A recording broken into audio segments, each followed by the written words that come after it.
You're watching a More Beautiful World podcast with Susan Renee, a channel for those of you with open minds and courageous hearts who are looking for guidance on your trauma healing and personal transformation journeys. Here, I share with you the powers of intentional plant medicine use, along with other holistic therapies and spiritual guidance to guide you on your path forward. I'm so eager to share with you what I've learned in working with these sacred plant medicines on my own journey, including the knowing that what we do to heal ourselves, we do to heal the whole collective. Join me as I share my experiences, knowledge, and wisdom to guide your trauma healing so you can transform your life, and so that together we can create the more beautiful world we all know is possible.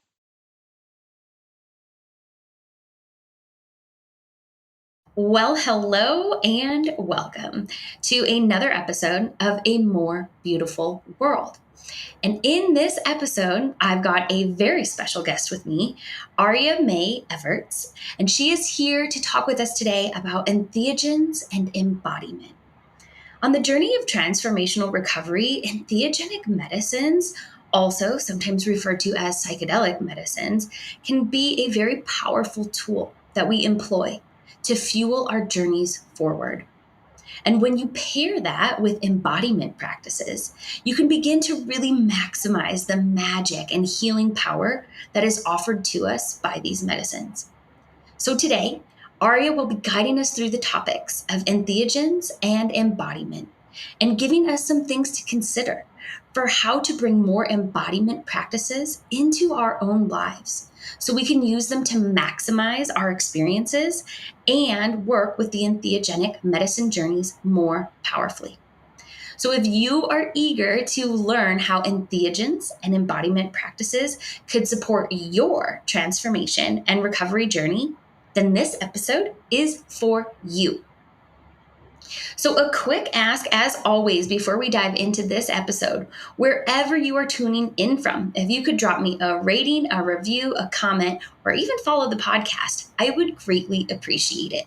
I love to know what you think of this podcast, and your support, your ratings, your subscribes, and your follows help me get these messages out to the world. So thank you in advance for your support. Now let's begin today with an introduction of my very special guest, Aria Mae Everts. Welcome, Aria. Thank you so much. So happy to be here, Susan. Yeah, and we are happy to have you. So for our listeners, let me give you a little introduction of Aria. Aria is an expert in transforming the lives of conscious leaders through spiritually integrated coaching. She gets to the root of blocks so that one's deepest life purpose can be experienced with serendipity and flow. Aria is trained in numerous modalities, including integrative transformational coaching, shadow work, family constellations, and also somatic awareness and ceremonial arts. Aria's clients include founders, authors, TED speakers, scientists, and creatives who believe together we can create a world where all life is honored. So again, thank you for being here today with us, Aria. And is there anything else you wanted to add to your introduction before I kick us into the episode? Just thank you again for having me and for the enthusiasm of that introduction. It's always so fun to kind of hear it back and feel into that mission of a world where all life is honored. That's really, really what I pray for every day. Amen. And that's why I'm so glad you're here in this podcast, because we are here really to make it a more beautiful world for us all. Mm-hmm. So our missions are aligned, and I know that's why Spirit has aligned us. And for our listeners, Ari and I are here today to talk with you about entheogens and embodiment, which is a beautiful topic to help us all make it a more beautiful world. So when Ari and I got together and we decided to co-create this episode, this topic really felt like a powerful and potent one to share with you all today. So, with that, we're going to use this time together to go through what entheogens and embodiment practices even are, how they work together in tandem, and also some things to consider for you when you are working with entheogenic medicines and embodiment practices. Aria and I are also going to discuss the future of entheogenic medicines, and we're going to dive in a little bit, maybe to an exploratory conversation about all the things that we need to be considering about the future and what's to come in this space. But before we dive into all of that, my dear friends, I, as always, have a quick disclaimer. We are only here today to share our experiences with entheogens and embodiment. And before we dive in too deep here, I want to make the disclaimer that we do not assume any liability for the application of this information contained in this podcast. This episode is being presented only as a story of personal experience with entheogenic medicines, solely to further the quest for a fuller understanding of the human experience and how I believe that we can use these medicines to make this a more beautiful world for us all. With that, I am not recommending that you go out and use any of these entheogenic medicines without deep thought and consideration, ensuring that it is in alignment with where you are at on your journey. Okay, now that's out of the way. Now we can have our conversation. So to begin, Aria, I want to kick it off to you. And what I always like to do is start with some definitions, so my listeners are really on the same page with us. So, could you start off, because this is your area of expertise, with a definition for us of both entheogens along with embodiment? Absolutely. Yes. Happy to. So let's start with embodiment. And for this, I want to invite us to drop out of the mind for a moment and actually have an experience of embodiment. So if you wish to join me in bringing awareness to your left big toe, and see what it's like to just check in right now in this moment, whatever you're doing, wherever you are, saying hello to your left big toe. And then see what it's like to bring your awareness up to your right hip, checking in, saying hello to your right hip. And then maybe bringing awareness up to the very top of the head, checking in there for a moment, very top of the head.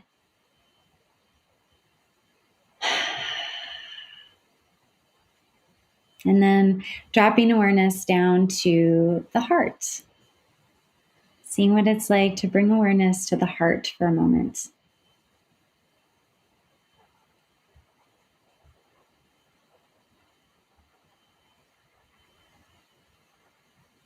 And from the heart, see what it's like for you right now, if you wish, to bring your whole body into awareness.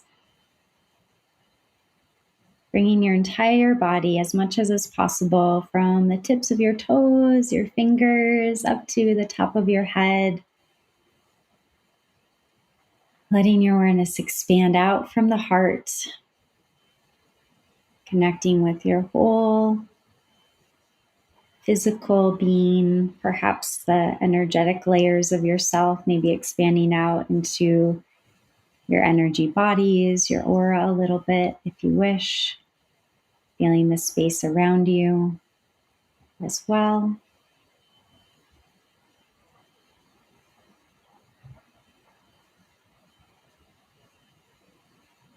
And you can hang out here for the rest of the episode if you want, or you can kind of bring awareness back up to your brain. So thank you for that little exploration. And so essentially to me, embodiment has been a journey of coming into the fullness of myself in this physical form. And a lot of our culture at this time is really based in kind of the head region of things. And so actually allowing ourselves to inhabit the rest of our soma, the rest of our body. And that is where the idea of somatic awareness or somatic experiencing comes into play. And a lot of these bodies of work, somatic experiencing in particular, the cat knows, is it's based in an understanding that the nervous system is a very important feature of the experience that we're having in life, and not just feature, but something to really get to know and befriend, and be able to track what's happening in our nervous system throughout the course of our day, of our moment. Are we in a nice kind of relaxed, coherent space where we're feeling, fluid in our being and we're buoyant and holding things in that way? Or are we contracting, or are we going into a fight? Are we bracing for something? Or are we actually going into like a shutdown space? And so the journey of embodiment for me has been really coming into that moment to moment awareness of what's happening for me in that way. Yeah, and thank you, Aria. That was not only a beautiful definition, what a great experience. I love that we just gave our listeners like a little taste of what embodiment feels like, right? And yeah, for me, I feel like it's such a great tool to develop and cultivate self-awareness, mindfulness, connection, with our body, and self-regulation, and helping us really find balance and create some self-acceptance of what's going on too. Mm-hmm. Yeah, Um, absolutely. yeah, so thank you again for that definition. So that's going to be a big topic of our podcast today. Now, kicking it back to you, can you give us a definition of the entheogens and entheogenic medicine? Yeah.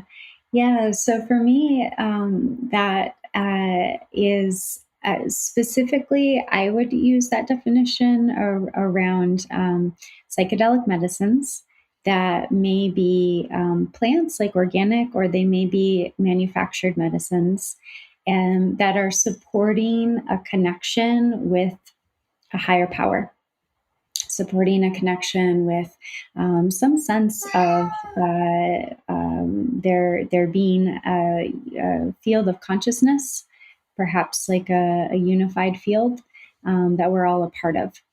And in my personal journey, those medicines have included mushrooms and ayahuasca. We can also use the term plant medicine there. However, there are a lot of different plant medicines, many of which are not psychedelics. And so I've been coming into using the word entheogens lately. Yeah, and thank you for that. And yeah, I know a lot of these terms are used interchangeably, but there are some little nuanced differences. One of the medicines that I've talked about on this podcast was, the medicine 5-MeO-DMT from the Bufo alvarius, which is a toad medicine. So it's technically Mm-hmm. like an animal, an earth medicine. So Yeah. yeah, when we step up to entheogenic medicines, it's a bit more all encompassing. So thank you for that definition as well. Now, with that, I know you have, some personal experience, both with entheogens and embodiment. And I would love to share, how these two things have served you, on your journey and your transformation that you've gone through in your own life. Mhm. Absolutely. Yeah. So I've been really deeply impacted by a number of healing modalities before I started working with entheogens. So ancestral work, inner child work, shadow work. I was digging into more kind of therapeutic and alternative healing modalities for a while before my first psychedelic journey. And I actually had been journeying pretty deeply with entheogens in ceremonial spaces before I came across the body of work of somatic experiencing. And I want to give a shout out to my original mentors in that, Ariana Joy and Will Reason. And their teacher is Peter Levine. He's kind of seen as a bit of a grandfather of that body of work at this point. He's trained a lot of folks in that method. And so when I began my work with them as my coaches, I really had no idea how much I was missing in the experience of embodiment in terms of day-to-day life. Like kind of how much more there was to living life in a body than completely disconnected from a body. And I began that work with an intention of healing from a trauma that I experienced when I was 4 years old, which was pretty intense burn that I received from a fire. So I had fourth degree burns on my back, a number of surgeries. It was a pretty scary situation to go through. And I'm laughing at the kitty. So good. He loves talking about entheogenic medicines, so he's So, always got to so be a part good. of the He's conversation. very welcome. And so I was on this journey to kind of get at the root of some of the trauma that I knew had been stored in my body from this, intense childhood experience. And I was working ceremonially very intensely at that time. And I actually came to this point where the work that I was doing in my trauma healing process with somatic work started to sort of butt heads a little bit with my ceremonial work. And so I needed to kind of renegotiate how I was going to, kind of continue my relationship with entheogens in a way that was honoring of what my body needed. And recognizing that there was actually what my system was calling for was like less intensity. Yeah. And I needed to kind of like tone things down. And there was, and I'll just name it, there were a number of factors there, and, beyond just sort of the individual experience that I was having, it was like community, connection with community, and definitely a little bit of FOMO at play for me of, not wanting to miss out on being in a space regularly with people that I like had deeply connected with through going through these healing journeys together with. Yeah. And so even though I kind of knew what my body was screaming out for once I started to pay attention, there was resistance there, right, to actually like stopping my work in ceremonial spaces with entheogens because of the spiritual practice that I had become. And so I needed to renegotiate some things. And that ended up looking like taking some inventory on my frequency of sitting in that way, giving myself more time between ceremonies to integrate, as well as looking at the dosage when I was going in, really deeply listening to my body and actually going in with a lot less medicine than I had been. And I found that those things, I was able to kind of balance out. And as my body healed from deeply stored traumas, there was still like a way that the plant medicine was supportive, that the entheogens were supportive, right, of that. But I just needed to go about it a little bit differently. Wow. Yeah. Thank you for sharing that. So it sounds like you kind of started your journey, working with a lot of entheogenic medicines. And then once you got like introduced to these embodiment practices and really started tuning in, you started noticing things needed to change, as how you were approaching your journey. And it sounds like your body was guiding you, to maybe spend more time in integration, maybe do things a little bit differently, change your dosing strategy and frequency. So with that, I know a lot of this experience has led you to, even create a course, which we'll make sure we tell folks at the end, how they can get access to your course on entheogens and embodiment. But what would you say, like when you think about people listening to this who maybe are working with entheogens, don't know embodiment practices, or maybe even vice versa? Maybe they know a bit about embodiment, but don't know much about entheogens. Mhm. From your course, like what are some of, I guess, maybe these big, big bodies of, aha or insights that you would like to share with people, about entheogens and embodiment? Mhm. Yeah. So, really, I invite everyone to understand your nervous system and be able to track those different states, like I was mentioning a minute ago.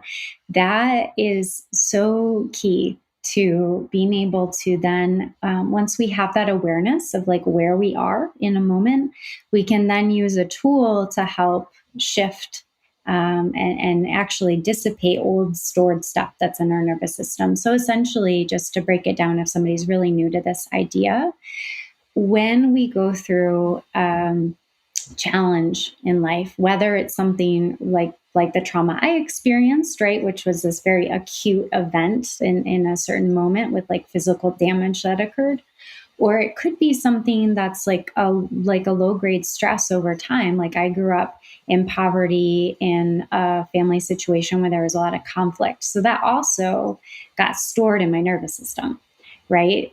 So whatever has happened in our past, whether it was sort of low grade, for a long period of time, or something really intense potentially, um, we in our culture now don't have a lot of ways to like dissipate that energy that comes into our system as that fight or flight response to danger. And so when we don't dissipate that energy, it just gets stuck in our cells. Essentially, it's like this energetic that's poisoning our systems, and can lead to a lot of chronic concerns, disease. And so there's like having a foundational understanding of this body of work is great. And I would recommend, if you're a reader, I have a book list in the course, but I'll just name a couple of books right now. Waking the Tiger by Peter Levine is a really great, like, foundational read to start to grasp some of this. And then recently, Kimberly Ann Johnson wrote a book called Call of the Wild. It's written for women, specifically for women's bodies, but I recommend it to anyone who loves women. So, because I think it's really great for everyone to understand some of the unique things that women's bodies experience when it comes to trauma and stored trauma in our lives.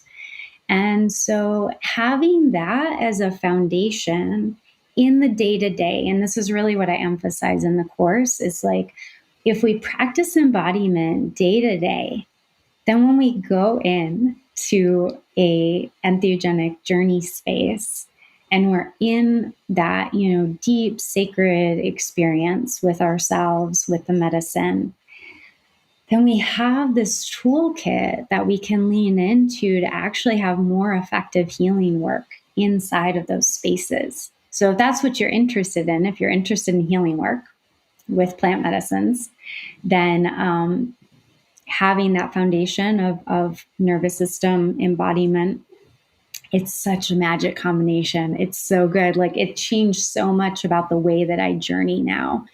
And instead of like, maybe sometimes like just sitting and simmering in some kind of like discomfort, now I know to work with like sound and breath and movement, and like, go stand barefoot on the earth and shake it out and growl if I need to, right? And like let that kind of energy move through and offer it back to the earth, because I believe that Mother Earth wants this life force energy back to create with.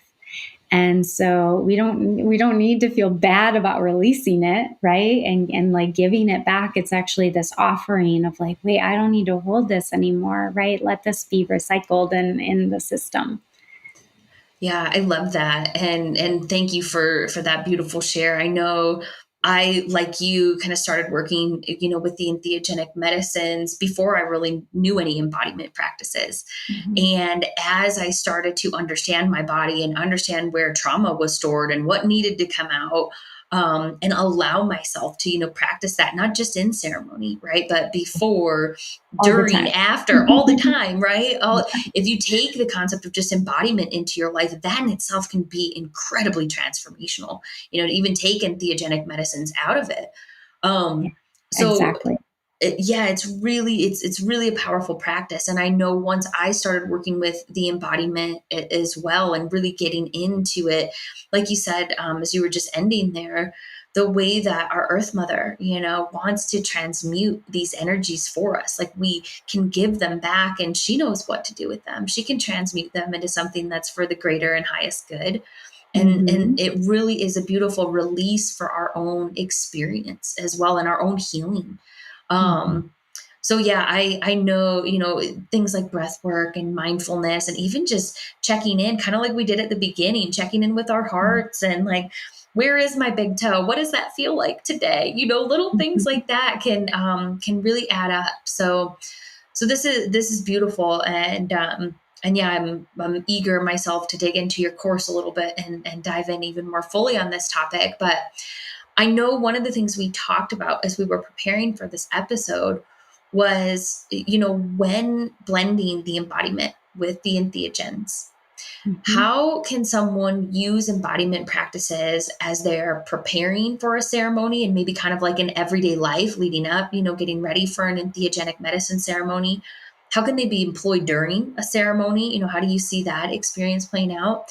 And then one of our favorite topics that you and I talk about, is integration, right? And what do you do in the integration time post ceremony and working with embodiment to really all, right, fuel this healing and transformational work? So be curious Hmm. what your thoughts are on kind of that process.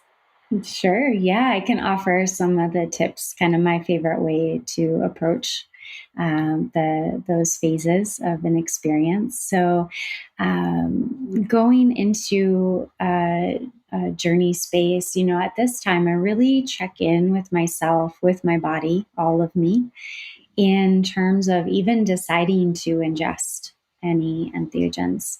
And, really looking like that there can be some tricky little interesting ego things that can happen there, right? So like really looking like, what is my intention here? Right. And is my body included in my intention? Ooh, love that. Right. Hmm. Like, can I actually like hold that, like hold all of me in that? And trust that I'm here and embodied on earth, right, for a reason, and this isn't something that I need to escape, right? It's not a punishment, as one of my teachers reminds me often. It's like this is a gift, this body, right? And so honoring the temple home of my vessel, my soma, going into an experience. And if I am choosing to ingest, then I like to muscle test is a really simple technique. I do a self muscle test just with my fingers to tune into dose. And there is that moment of like really listening and checking in there. And again, not like getting the mind involved in what I think I should have, right?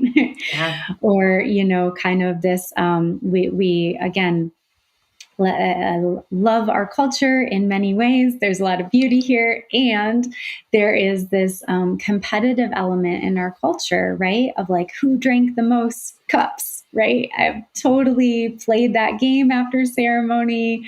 I've felt that ego high of like, oh yeah, like I drank so much. Like I did it and like get the gold stars. Like, no, that's so ingrained in us, but it's actually like not what is present when we're stepping into medicine space in that way. So tracking all those little funky shadows in the mix there and listening, beforehand. And that includes like if I'm in the middle of something and I feel my body actually say like this is enough, then I'll okay, yeah, maybe I'll come back to that, later on in the night, and maybe I won't. right? I'm going to trust that this is enough to work with. Yeah. So that's kind of my prep. Yeah. Yeah, no, I love that. And I have had that very same experience where, I've checked in beforehand, and there have been times when I've backed out of a medicine journey because it just did not feel right. My body was like, maybe I was really tired, maybe I was on my moon cycle.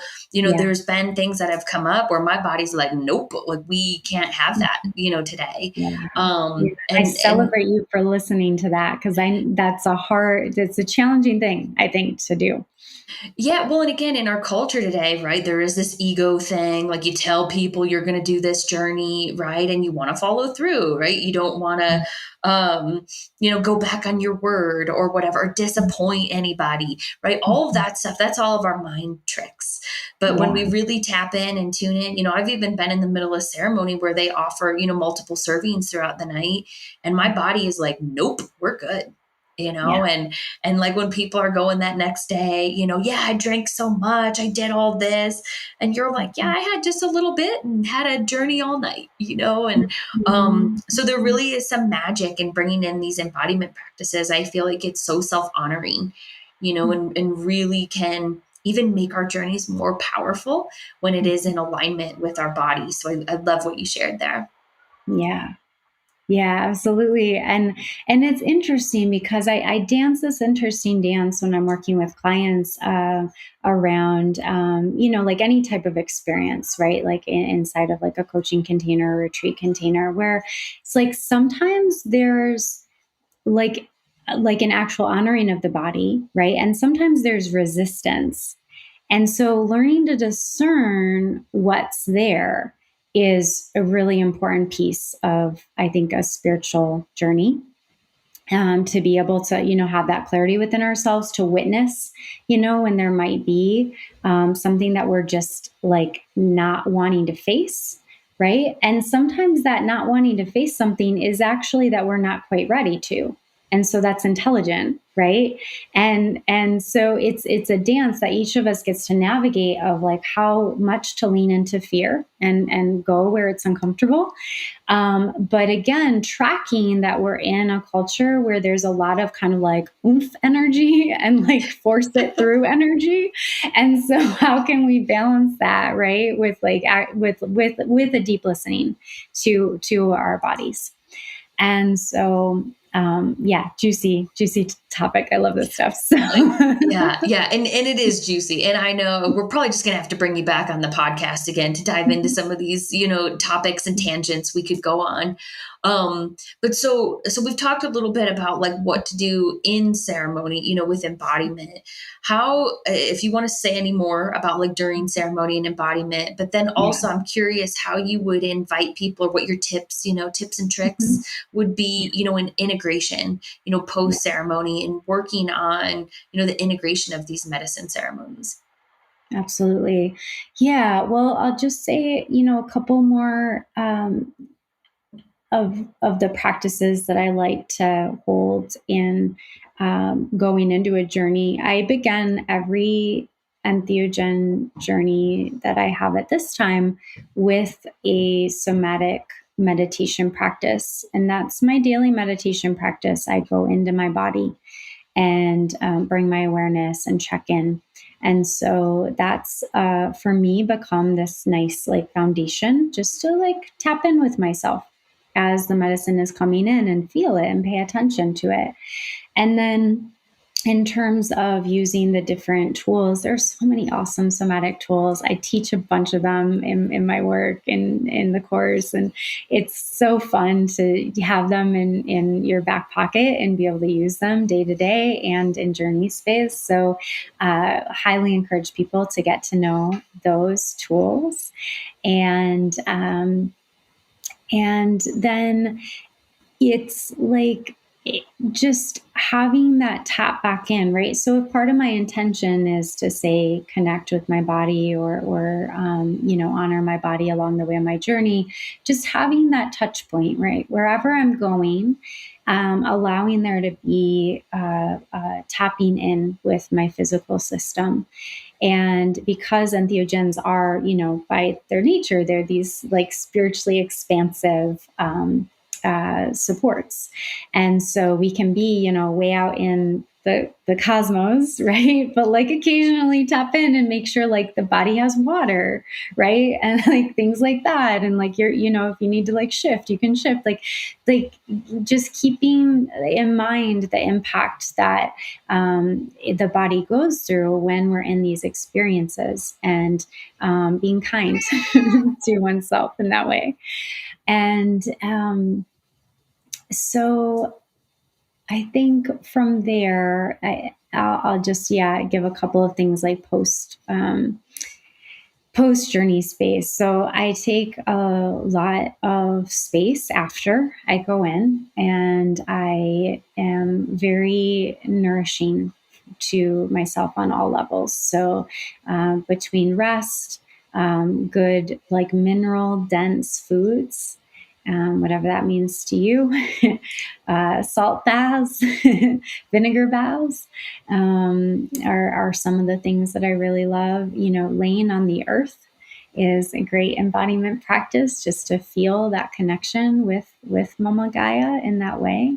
And then, in that integrative space, again, remaining in connection.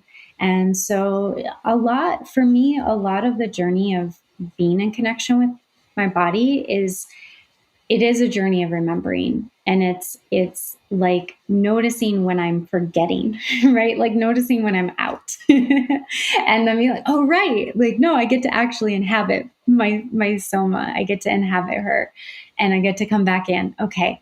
And so that constant process of noticing when I'm out, and like landing back in, coming back in, breathing into the lower belly, feeling the heart, whatever those things are, in a moment to just root and say hello, right? And like, thank you, body, for being the vessel that I get to ingest these beautiful teachers and have these expansive experiences and healing experiences. Thank you for all of the energy that it is to do that. And now I'm going to like take such good care of you. I love that. Yeah, beautiful share. And yeah, you touched on some of my favorite things, as far as it's included with integration. So like getting into nature is like one of the best things, I feel like, to just bring us back in, ground us back in, taking in, the nourishing foods, the Epsom salt baths, the vinegar baths. I've actually never heard of vinegar baths. I'm going to have to ask you more about that. But yeah, there's so many amazing practices. And so, thank you for sharing that. And I feel, after we have these amazing spiritually expansive experiences, it is important to come back into our bodies, right? And again, really be embodied in ourselves, and give gratitude as well, because this is the vessel that carries us through these spiritual journeys.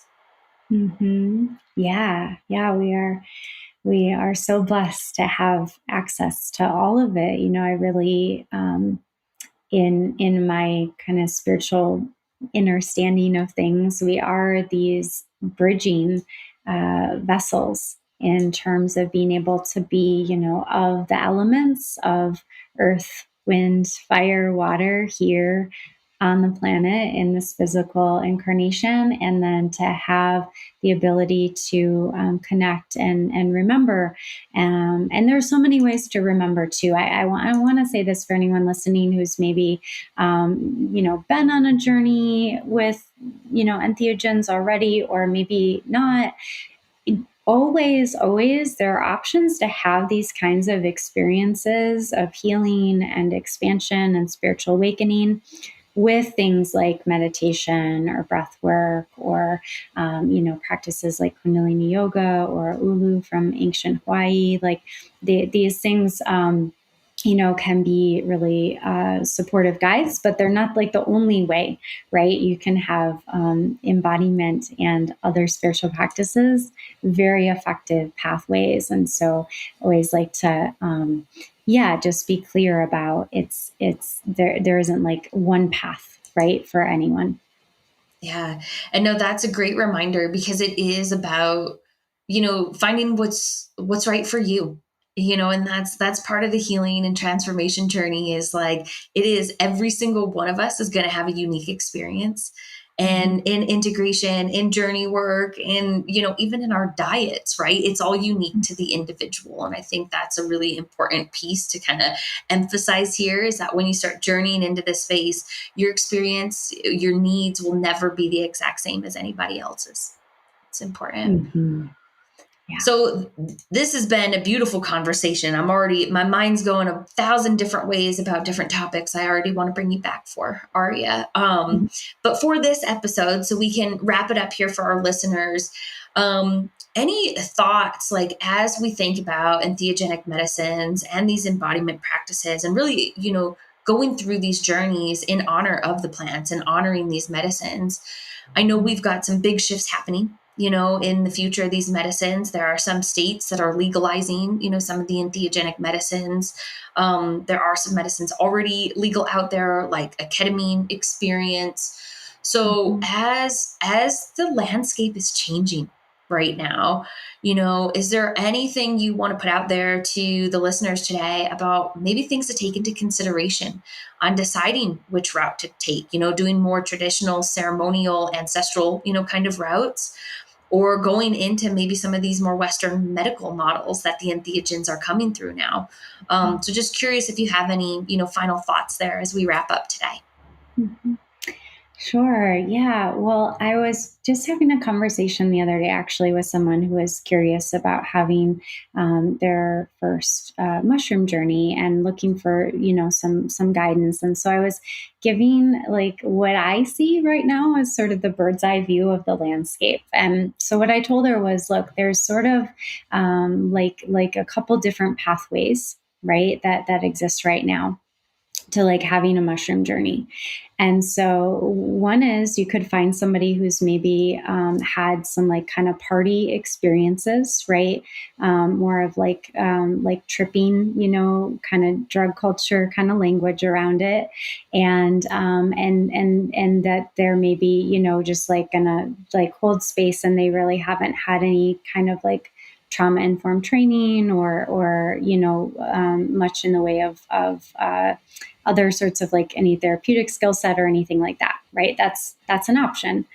There's also the option of like more of a clinical model, right? And in some of those settings, the practitioner has never had a mushroom journey. They're holding space, and they're trained around it, but they haven't actually had the experience. So those are very like contrasting things that exist right now. And what I have felt called to, the spaces that I've inhabited are more like lineage based, ceremonial spaces where there's somebody who has like a mentorship, kind of relationship with someone who is holding space ceremonially, and that there's that approach to entheogen, plant medicine, whatever it may be, that is part of probably more of a shamanic or animistic orientation to things. And so more of that kind of spiritual holding in the container. And for me, that's what's felt resonant. That's really the only type of containers that I've been in experience wise. But there's like this whole range of possibilities right now that is really interesting to see, like how it's all gonna unfold, in a system where we have capitalism. And I think it's kind of great that we have like healthy competition in some, areas of things. In general, I'm talking about.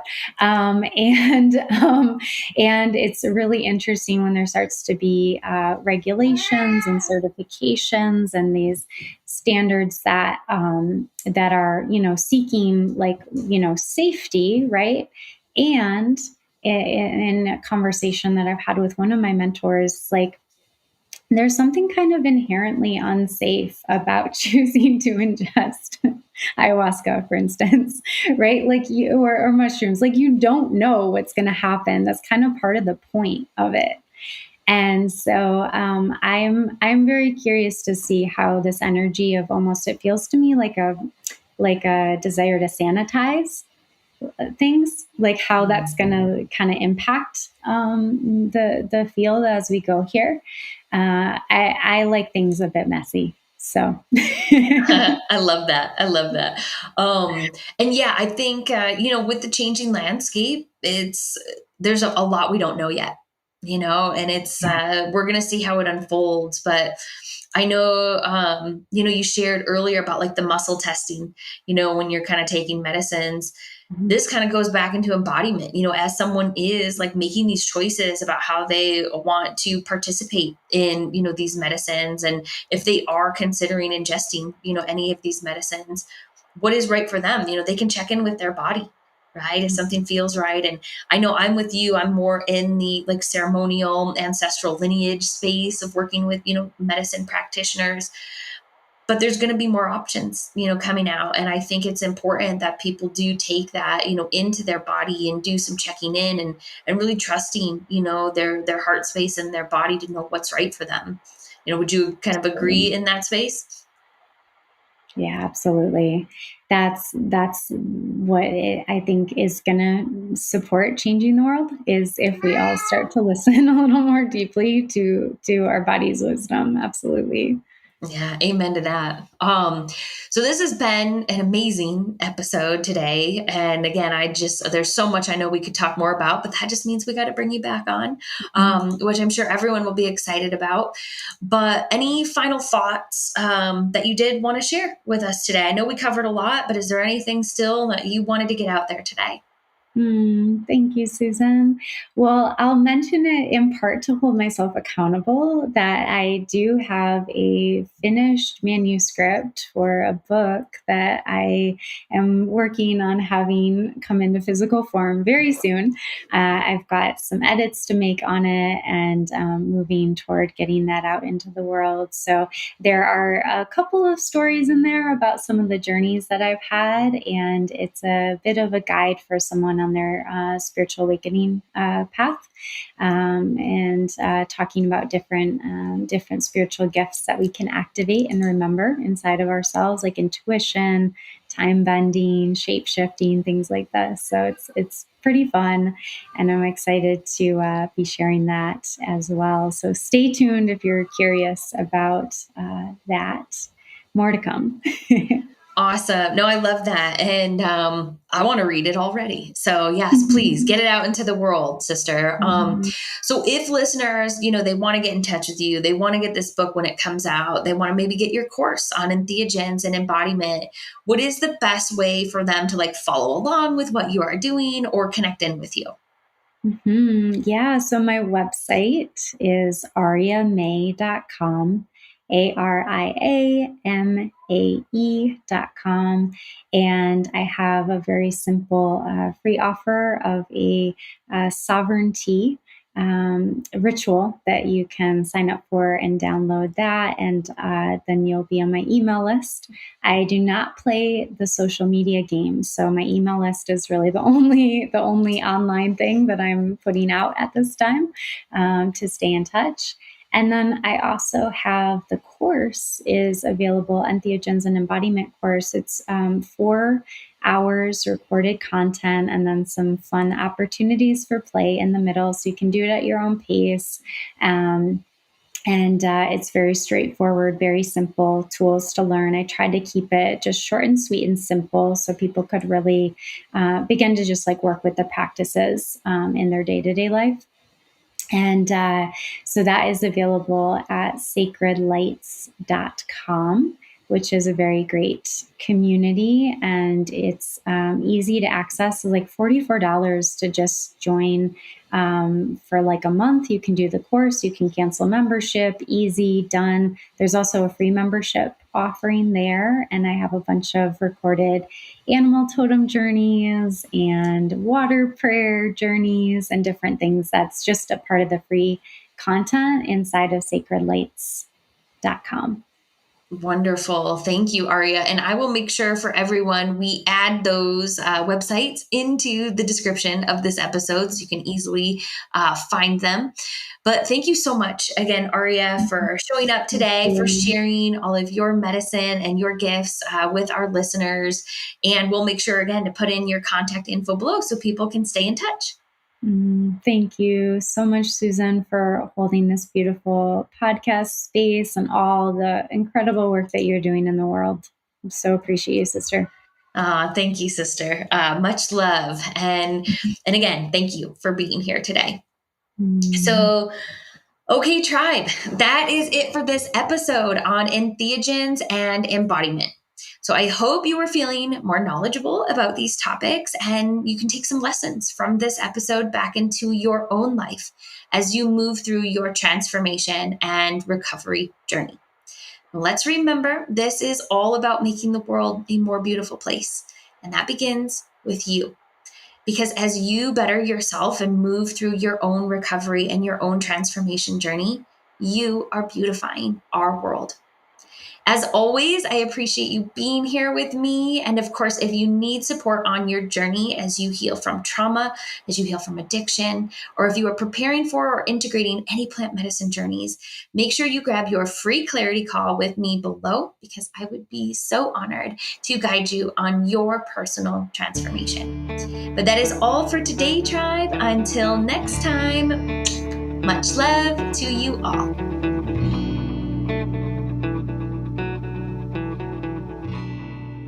Hey tribe, thanks so much for watching. If you enjoyed this video, make sure to hit the like button below and then click subscribe so you catch future episodes. And remember, I've got lots of free resources for you to learn about the powers of intentional plant medicine use in order to support your trauma healing and personal transformation journey. So make sure you check them out in the description below and help in making this a more beautiful world for us all. Thanks again for tuning in, tribe. And until next time, much love to you all.